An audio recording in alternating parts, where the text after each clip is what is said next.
Weeds as indicators of soil conditions. So this concept is something I have been kind of invested in ever since I took a course on this in university.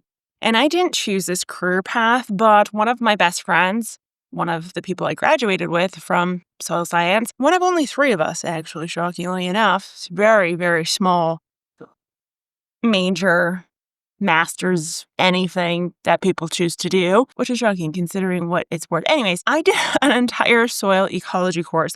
And in the soil ecology course, we went into the field.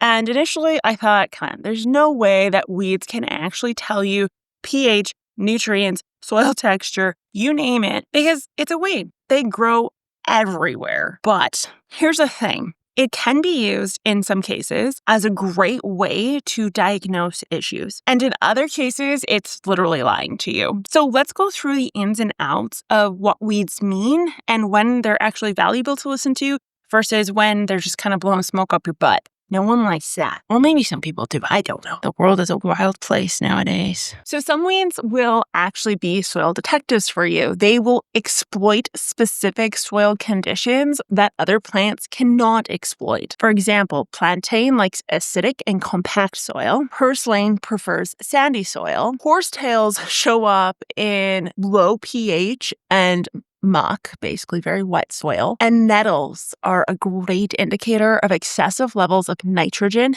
and phosphorus. A really great example of this is actually cattails at the farm. So at the farm, there were cattails in an area that looked fine and you could walk along and everything, but it is an indicator that the water table is incredibly high in that area.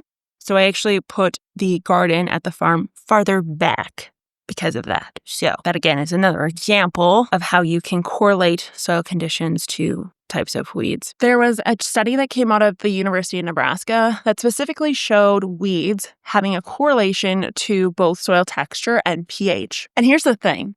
It doesn't actually have to be the weeds that are present, but also the weeds that are absent. So clover is definitely one of those weeds that is no longer being considered a weed. But if you've had troubles establishing a clover lawn, despite throwing clover seeds everywhere, it actually may be an indicator that your nitrogen levels are too high. So the absence of weeds also can indicate problems. Like if you don't have cattails in your garden, it's probably a good sign that you don't have incredibly moist soil. I mean, would you want it? I don't know.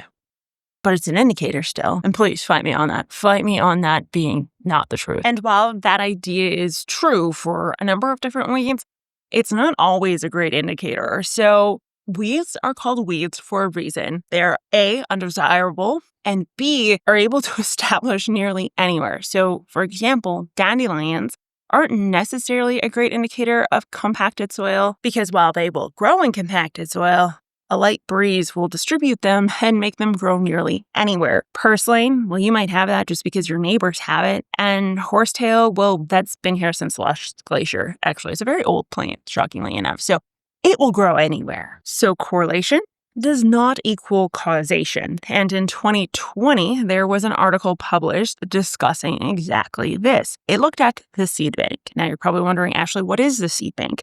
Well, there are seed banks that are actually used for the apocalypse, and then there are seed banks that is Mother Nature. So Mother Nature is perfect at preserving seeds, particularly if they're meant to survive and thrive here, and weed seeds being one of them. What this means is that there's a constant supply of these weeds regardless of the soil conditions, and that you will see weeds nearly anywhere so long as they can establish. So while you may have horsetail in a space that was at one point very high in moisture, it's not necessarily an indicator that right now it's really high in moisture because that seed bank, the seed vault that is Mother Nature, likely has a volume of those seeds present. Now, if this is blowing your mind and you're enjoying this content, please hit that subscribe button. 60% of you are not subscribed, which is shocking. So please join the Geek Crew. We will adopt you lovingly. So weeds can tell you what can survive, not what should survive. So if you notice that only purslane is actually surviving in a soil patch, it may be a good indicator that it is actually a sandy soil.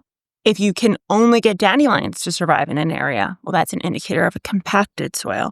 So I would use it as more of a barometer to look into a soil condition to see if there's an issue. For example, I have some tomato beds at the back. said tomato beds I've been experimenting with for years. One is conventional, the other one is organic.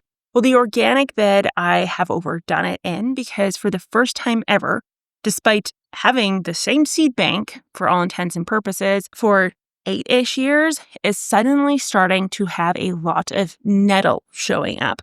I don't have nettle in my yard. I don't have nettle in my back alley. So said nettle was in the seed bank, and now that nettle has been taking off like wildfire this year. That's an indicator that I need to look at my nitrogen and my phosphorus. It is likely too high in that one bed. So while I'm not setting my watch by it, I am going to take it as a sign of something that I should look into. The same way you would take a sign of yellowing leaves on a regular plant as potentially a watering or a nitrogen issue, or how you would take blossom end rot into consideration for a calcium or a magnesium issue. So take note of the weeds, see if there are patterns such as excessive levels of organic fertilizer and then suddenly a ton of nettle showing up.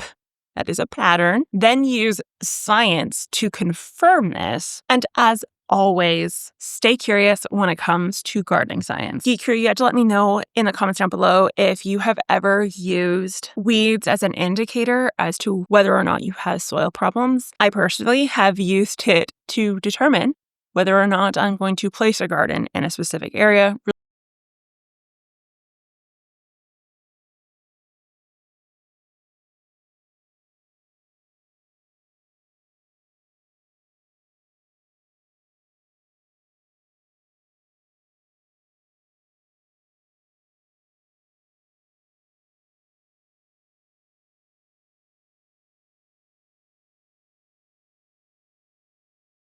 Don't write it off entirely. Soil ecologists, system ecologists, use it quite regularly as a barometer, and so you should too. Geek Crew, I want to thank you guys so much for watching, and I will talk to you guys next time. Bye!